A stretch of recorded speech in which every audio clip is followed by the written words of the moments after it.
நண்பர்கள் அனைவருக்கும் வணக்கம். இன்னைக்கு நம்ம இந்த வீடியோல ஏப்ரல் 1ஆம் தேதி முதல் ஒருங்கிணைந்த பென்ஷன் திட்டம் அமல் என்ற தகவல் வெளியாகி இருக்கு. ஸோ அதை பத்தி தான் இப்ப நம்ம பார்க்க போறோம்.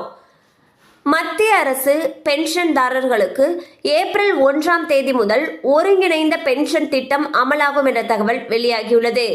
இதன்படி மத்திய அரசு பென்ஷன்தாரர்களுக்கு மாதம் குறைந்தபட்சம் 10,000 ரூபாய் பென்ஷன் கிடைக்குமாம். இதன் பயனை பெற ஏற்கனவே தேசிய பென்ஷன் திட்டத்தில் இருப்போர் ஒருங்கிணைந்த பென்ஷன் திட்டத்தை தேர்வு செய்ய வேண்டும் என்றும் பிறகு தேசிய திட்டத்திற்கு மாற முடியாது எனவும் கூறப்படுகிறது. ஸோ பார்த்தீங்கன்னா ஏப்ரல் 1ஆம் தேதியிலிருந்து ஒருங்கிணைந்த பென்ஷன் திட்டம் அமல்னு சொல்லிட்டு ஒரு தகவல் ஒன்று வெளியாகி இருக்கு.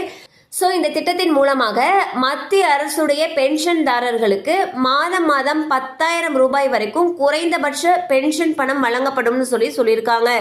கண்டிப்பாக அந்த அப்டேட்ஸ் உங்களுக்கு பயனுள்ளதாக இருந்திருக்கும் நம்புறோம். மேலும் இது போல அப்டேட்ஸ் உங்களை உடனே ரீச் ஆகணும்னு நினச்சிங்கன்னா நம்ம சேனலோட தொடர்ந்து இணைந்திருங்கள். தேங்க்யூ ஃபார் வாட்சிங்.